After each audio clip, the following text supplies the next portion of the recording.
Uh, Bapak sekalian, saya mengatakan Spanyol ini maju karena memang punya sejarah yang panjang. Mereka dulu adalah penjajah, Pak. Mungkin bagi bapak-bapak ini pasti sebagian masih baca buku sejarah. Spanyol adalah salah satu negara penjajah di dunia. Karena itu sebagian wilayah negara di dunia ini itu berbahasa Spanyol. Amerika Latin itu biasanya berbahasa Spanyol.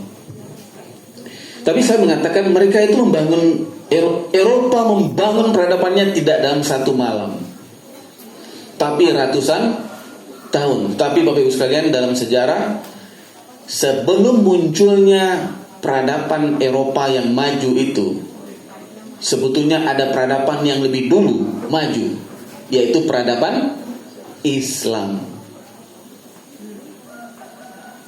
Orang-orang Eropa dulu belajarnya ke negara-negara Muslim. Cuma sejarah ini kurang sering diulang-ulang, Pak, ya. Yang kita lihat selalu adalah kehebatan Eropa, ya nggak, Pak? Sampai sepak bolanya, ya, sampai dunia fashionnya, kampusnya dan sebagainya. Tapi sebetulnya mereka dulu belajar ke dalam tradisi Islam. Dulu, Pak, orang Eropa itu S1, S2, S3-nya ke negara-negara Islam. Karena peradaban ilmu pengetahuan itu duluan di Islam sebelum Eropa muncul sebagai sebuah peradaban yang unggul di dunia ini. Makanya dulu katanya orang-orang Eropa itu kalau pulang dari negara Islam belajar berapa tahun gitu, pulangnya dia ke Arab-Araban. Ya, gaya sepatunya yang lancip, ya nggak? Model Abu Nawas gitu. Kemudian gaya bajunya yang bersorban. Kemudian dia juga kalau wisuda, Pak Sakir, wisuda itu kan tradisi baju toga wisuda itu kan tradisi Islam yang diambil oleh peradaban Eropa. Ya, mereka juga pakai topi-topi ala Arab gitu. Tapi mereka modifikasi, topinya itu segi 5, kemudian ada jambulnya. Jambulnya itu dirubah. Waktu wisuda kan begini kan ya. Nah, itu dari tradisi Katolik. Yang untungnya sekarang kita di UMY nggak pakai gitu, ya, karena itu adalah tradisi Katolik. Ya, jadi peradaban ini saling belajar, Pak. Nah, sekarang pertanyaannya adalah bagaimanakah Islam bicara tentang peradaban terkait dengan negara hukum? Ya, Bapak Ibu sekalian, ini supaya saya sebagai pengajian saya harus mengutip Al-Quran. Ini pesan khusus dari Al-Mukarram Ustaz Syakir, ya. Tapi saya tidak baca lengkap karena sebetulnya kalau kita bicara tentang konsep negara hukum, tentang konsep keadilan, itu banyak sekali ayat Al-Quran, hadis, tidak kurang-kurang Bapak Ibu sekalian. Misalnya surat An-Nisa ayat 135 itu jelas dengan tegas menekankan bahwa tegakkanlah keadilan walaupun kepada karib kerabatmu sendiri. Ya. Dan ini ada hubungannya Bapak Ibu dengan apa yang terjadi di zaman Rasulullah, ya. Ketika ada seorang sahabat yang dilobi oleh seorang kabilah, sebuah kabilah yang sangat besar, untuk menghentikan sebuah perkara, ya, perkara pidana yang terkait dengan anak mereka. Kabilah besar, Pak. Istilahnya ini faksi besar, Pak, dari salah satu oligarki di masa itu, misalnya begitu.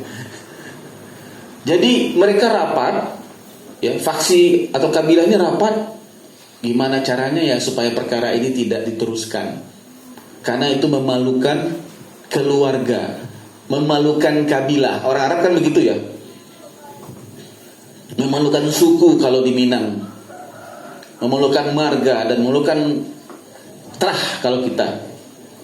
Jadi diutuslah salah satu dari mereka untuk menemui sahabat Nabi. Jadi nggak berani langsung ke Nabi, Pak. Saya lupa sahabat Nabi, Ammar bin Yasir atau siapa. Lalu didekati, di lobi gitu, bisa nggak ngomong sama Rasulullah, perkara ini bisa nggak di stop saja? Karena pertimbangannya adalah ini, kami nggak mau malu karena ini kami ini keluarga besar dan segala macam. Nah, ketika sahabat Nabi menyampaikan pesan kabilah ini kepada Nabi, ketika itulah Nabi mengatakan kalimat yang sangat terkenal, mungkin Bapak Ibu sudah sering dengar. Fatimah, sekiranya Fatimah pun mencuri akan saya potong tangannya.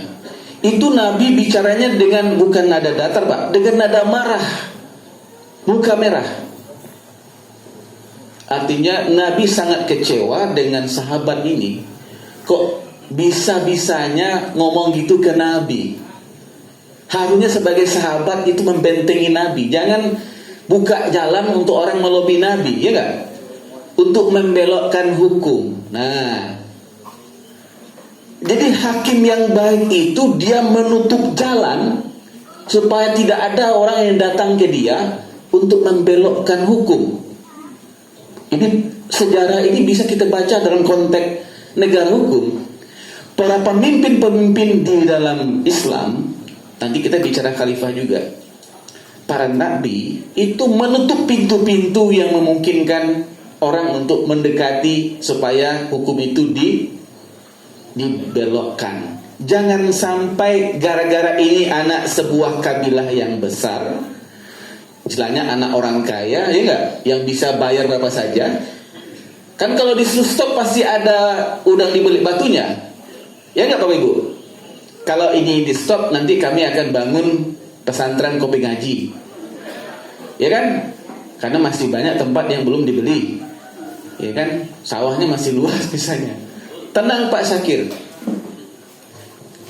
Jadi orang-orang kaya berpikir, ya, hukum itu bisa mereka beli dengan uang yang mereka miliki. Orang-orang berpangkat, punya jabatan berpikir dengan kekuasaan dimiliki, hukum untuk mereka bisa hentikan sesuka mereka. Tetapi kalau yang melakukan kejahatan itu adalah orang-orang yang tidak berpangkat, orang yang tidak punya uang, hukum itu berjalan sebagaimana mestinya. Itulah pesan Nabi ketika mengatakan sekiranya Fatimah pun mencuri akan saya potong tangannya. Bapak Ibu sekalian, kurang apa lagi? Nabi menunjukkan sikap seperti yang ada dalam surat Hadid, bahwa tegakkanlah keadilan walaupun itu kepada anak, karib, kerabat atau teman-teman konco sendiri.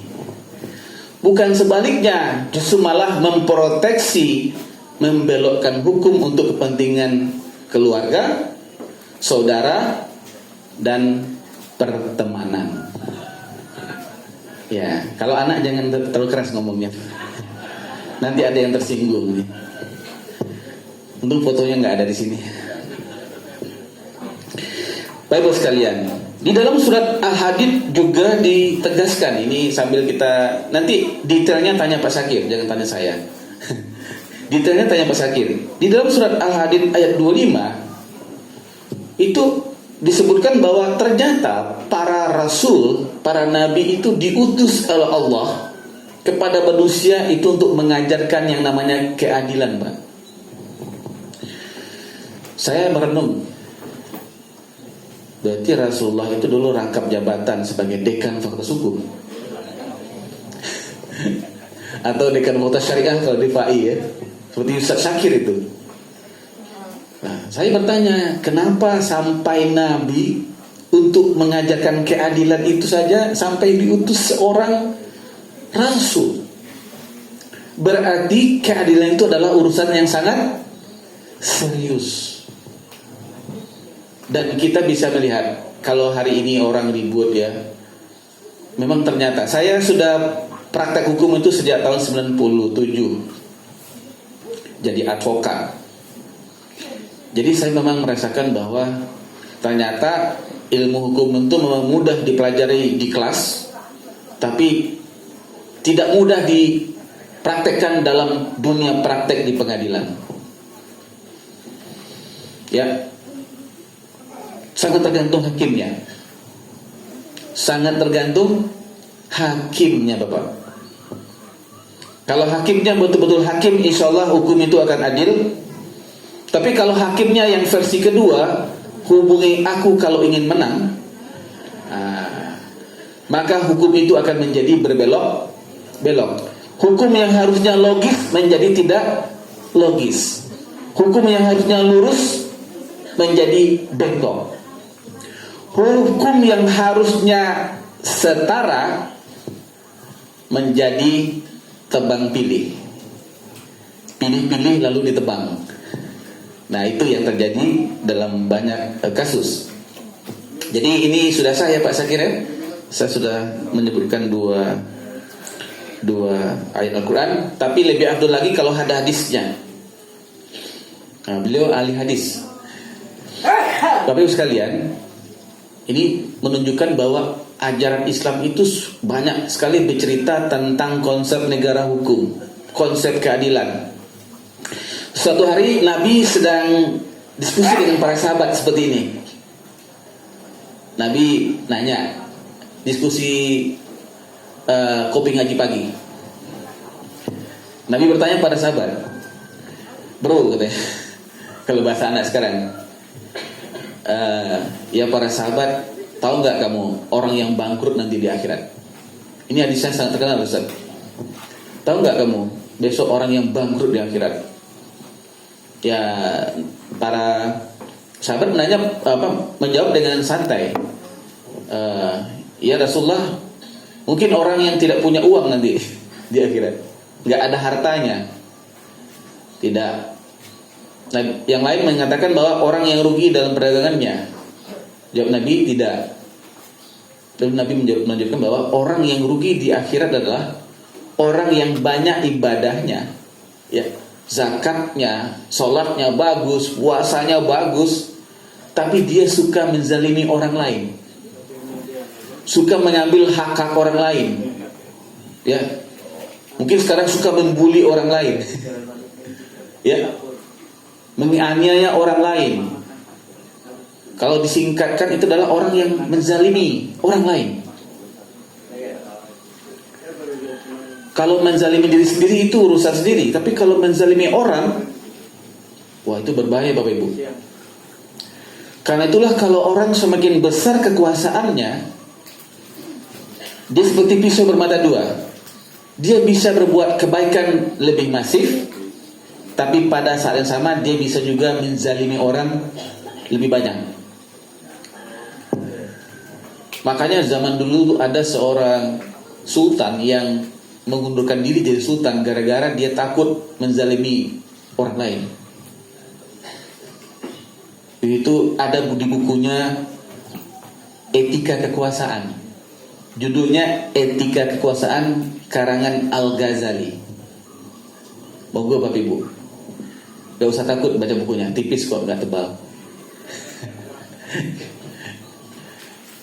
Etika Kekuasaan itu, buku itu sudah lama saya beli. Jadi itu diceritakan seorang pemimpin itu baru dilantik, lalu dia tiba-tiba habis dilantik ketemu dengan seorang tua dan dia bicara dengan nada yang agak tinggi kepada orang tua itu. Habis itu dia istighfar. Saya baru saja dilantik jadi presiden. Lalu kemudian saya sudah merasa menjadi orang yang sangat berkuasa. Lalu ketika bertemu dengan orang tua, orang biasa, saya ngomongnya kasar, meninggi. Berarti kekuasaan itu merubah akhlak saya. Ya Bapak Ibu. Ketika belum berkuasa, munduk-munduk ya. Munduk-munduk menjelat sana sini. Tapi ketika sudah punya kekuasaan, dia langsung mengangkat kepala, dagunya, dadanya, dan kalau bicara itu seperti menakut-nakuti orang. Ya, awas loh. Kalau ngomong yang benar ya, jangan bikin hoax.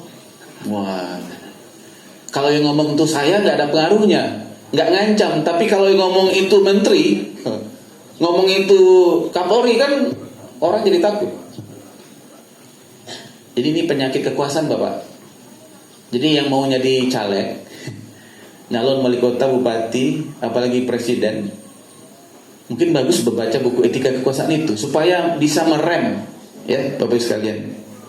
Jadi itu hadis yang mengatakan bahwa orang yang bangkrut. Kenapa bangkrut Bapak Ibu?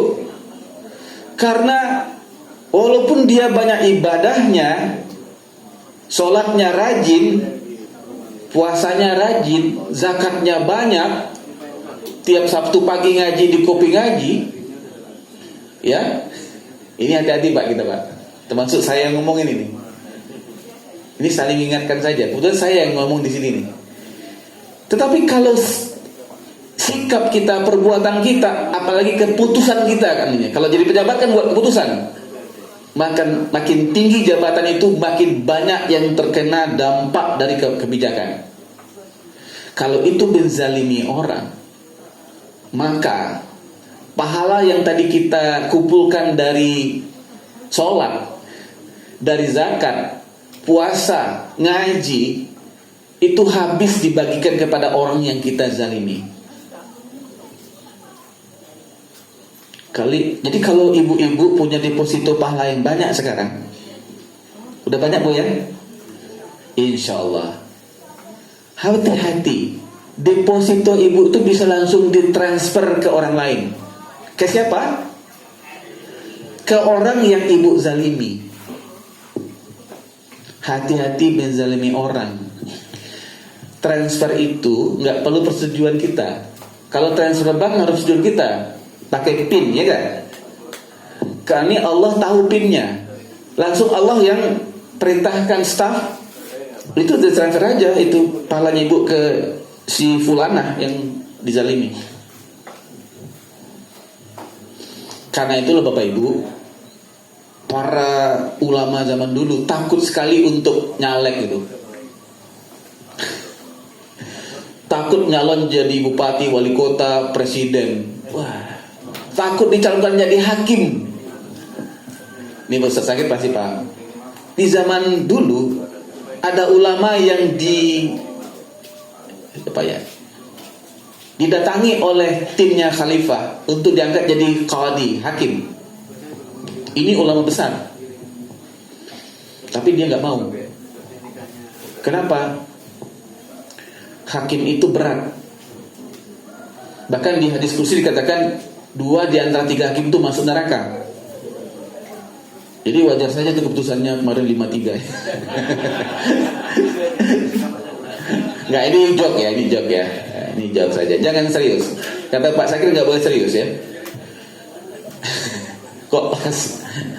Jadi Bapak Ibu sekalian, saya mengalami dalam banyak kasus. Saya pernah mengalami perkara di Solo ya, di Surakarta, di daerah Sukoharjo itu, yang kemudian hakimnya dipanggil oleh hakim tinggi untuk diperiksa karena ada dugaan terjadinya ya pendekatan, apakah dengan kekuasaan atau dengan uang gitu. Jadi memang hakim itu rentan dengan penyuapan. Dan itu juga didukung oleh tradisi masyarakat kita yang juga pragmatis. Nganggap nyuap hakim itu nggak ada masalah. Nah, lalu hakimnya juga seperti itu. Jadi itu ada hubungan antara permintaan dan penawaran. Penawaran dan orang yang hakim adalah posisinya sangat tinggi. Jadi Bapak Ibu sekalian, ulama itu didekati untuk jadi hakim nggak mau. Konon ceritanya sampai dia itu dipenjara dulu supaya mau, disiksa supaya mau. Ya, Khalifah ngebat banget dia, ini orang bagus, ulama bagus, soleh, lurus. Orang inilah yang harusnya jadi hakim, tapi malah nggak mau. Coba Bapak Ibu sekalian kalau dibayangkan kalau yang jadi hakim model-model ulama gini, jadi hakim MK itu, wah, sudah menang saya 2019. Ini joke ya, ini joke. Jadi Bapak Ibu sekalian, tradisi kenabian, pesan kenabian itu adalah satunya adalah ternyata menurut ini hadis, menurut Al-Quran itu adalah Rasulullah itu diutus kepada manusia untuk mengajarkan tentang konsep-konsep keadilan. Artinya dulu itu nggak ada perbedaan fakultas. Semua orang yang belajar dengan Nabi itu belajar hukum. belajar syariah. Kalau sekarang seolah belajar hukum ini IAIN, Fakultas Syariah, ya nggak Pak? Dulu nggak.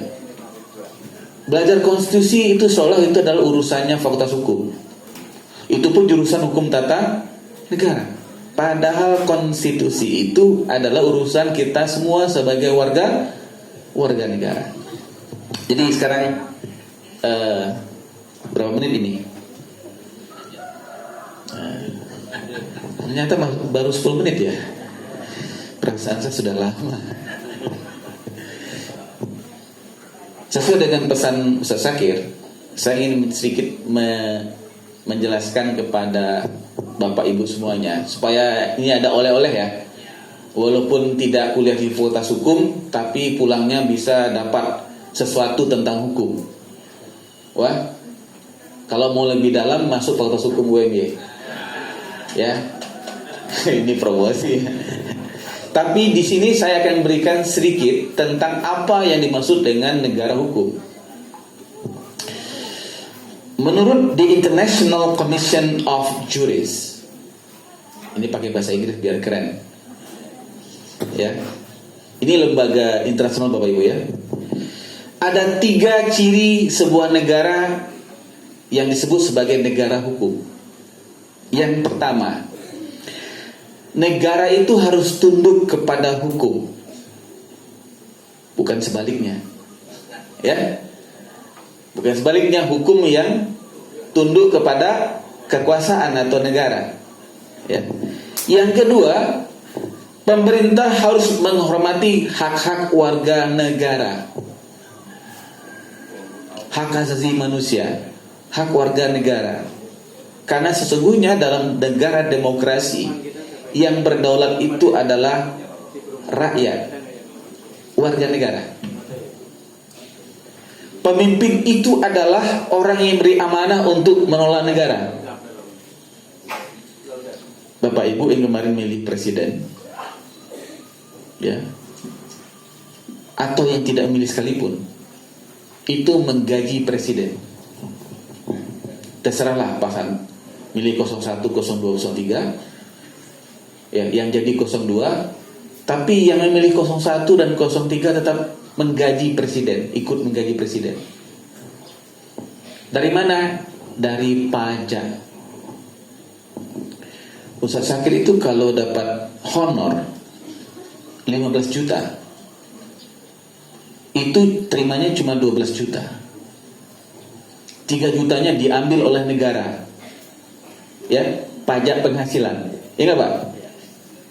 Bapak Ibu kalau belanja di pasar, di mall, di toko, sebenarnya itu sudah ada pajaknya, cuma kita nggak diberitahu, ya nggak? Dan nggak pernah lihat juga struknya. Di Malaysia waktu itu ribut ya, karena itu kan dituliskan setiap struk pajak, jadi harga jadi naik karena apa? Ya, di Indonesia ini orang kadang-kadang tidak sadar kalau barang itu naik karena pajaknya naik. Kalau pajak naik, berarti ada masalah dengan keuangan negara. Gitu Bapak Ibu bacanya. Ya. Jadi sebetulnya dalam negara demokrasi itu yang betul itu ada rakyat.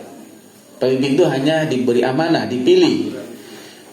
Ketika dia terpilih, presiden, wapres, anggota DPR, DPD dan semuanya, kita yang siapkan gajinya, rumah dinasnya, mobil dinasnya, bensin mobil dinasnya, baju seragamnya.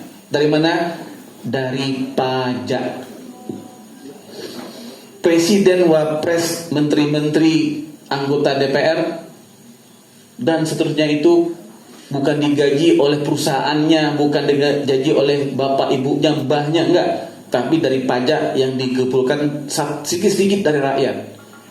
Jadi Bapak Ibu sekalian, semakin tinggi gaji kita, semakin besar pajaknya. Profesor itu besar pajaknya. Semakin sedikit gajinya, semakin dikit juga pajaknya. Jadi bersyukurlah yang gajinya sedikit, pajaknya nggak banyak. Mau milih yang mana Bu? Gaji besar pajaknya banyak, gaji sedikit yang pajaknya sedikit. Oh, iya. Betul, berarti udah pintar. Gak apa-apa Pak, yang besar gajinya, walaupun pajaknya besar kan tetap besar penghasilannya. Ya, itu benar itu Bu. Jadi yang kedua itu adalah pemerintah menghormati hak warga negara. Bukan sebaliknya, ketika dia diangkat sebagai pemimpin, dia menggusur. Ya. Sekarang itu yang berbahaya adalah tanah-tanah yang orang tidak bisa menunjukkan buktinya, semuanya dipancangi bank negara, bank tanah. Ini sudah terjadi nih. Kemarin saya bertemu dengan Komnas HAM. Sudah terjadi di banyak daerah akibat ada undang-undang baru tentang bank tanah, Perpres tentang bank tanah. Ya, sebagai kelanjutan dari undang-undang Cipta Kerja. Nah, ini muaranya ke sana semua. Itu semua tanah-tanah yang orangnya tidak bisa menunjukkan bukti dia pemilik tanah, itu langsung diambil oleh negara dan tanahnya Bapak Ibu itu dipancang. Ini punyanya bank tanah. Wah, itu sudah mulai banyak terjadi masalah di banyak daerah Pak. Jadi saya ketemu dengan Komnas HAM, orang Komnas HAM cerita tentang fakta ini.